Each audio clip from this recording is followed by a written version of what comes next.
Hi, I'm Father Joe. Part of my job is I'm a chaplain for a Catholic high school. Last year, one of our boys got in a bit of trouble, and the principal asked me to talk to him.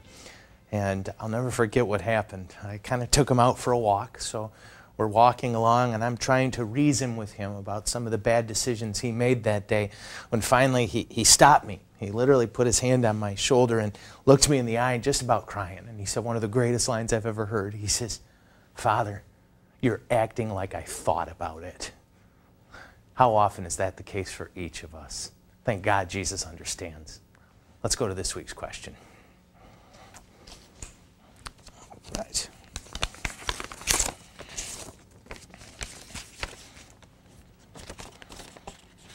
We got a few questions this week. All right, first one. Dear Father Joe, a friend of mine says that Jesus never talked about sex, that all the rules and regulations we have are man-made. I've asked around, and a lot of people say the same thing. What do you think? You know, I try not to think. It's not one of my gifts. Seriously. I know a lot of people say that about Jesus, that Jesus never talked about sex, but I'm not sure where that information's coming from. In fact, if we look, some of Jesus' harshest words were about sexuality. For example, the Gospel of Matthew, chapter 5, verse 27, Jesus says that just looking at someone lustfully is as serious as adultery. Now, that's pretty tough if you ask me. In terms of man-made rules, we have to remember that in a certain sense, all rules are man-made. The question isn't who made them, it's what inspired those who made them. We as a church believe that God gave us leadership in the church and that the Holy Spirit speaks through that leadership. Now, remembering that our bodies are sacred, then perhaps it makes a little more sense to us to see why there's these rules about sexuality. Remember, God created each of us, male and female, in God's own image. That means we are sacred. So we need to treat everything sacred with care and reverence. Following the rules about sexuality helps us to do that when it comes to our bodies. Let's go to the next question. Dear Father Joe, how far can two people go before it's a sin? Now, I'm assuming here that you're talking about physically. How far can two people go physically? And I assume you're talking about outside the context of marriage. Well, to be honest, the simple answer, we should never put ourselves in such a position where we have to ask that question. It's not about how far you can go. It's about your partner's dignity.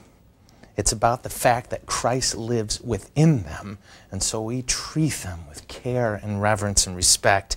It's about the level of commitment that you have in that relationship. Sexual activity belongs in marriage. It's an act of total commitment and mutual support. Let's look at the last question for today. Dear Father Joe, how do I know if I'm in love? My parents say I'm too young to think about marrying my high school boyfriend, but we are in love. I just know that this is meant to be. You know, love is a beautiful thing, and it's powerful that you're experiencing that at this point in your life. But I want to give you a real simple principle here.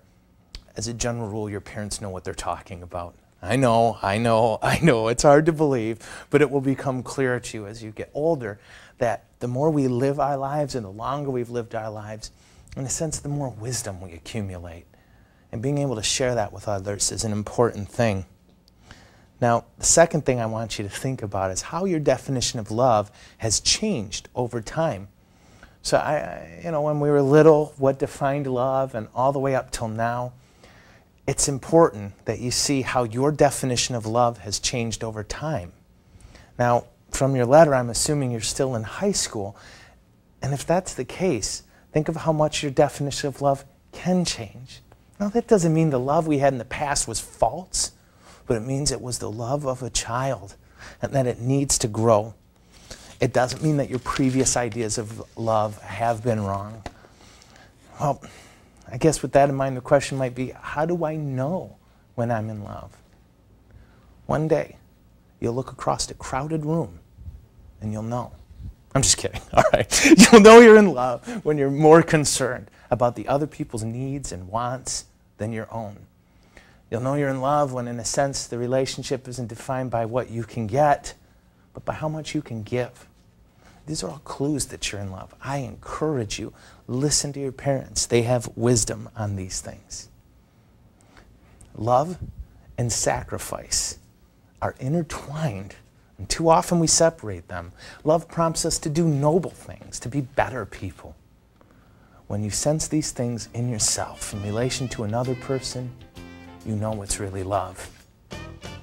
Enjoy another day in God's presence.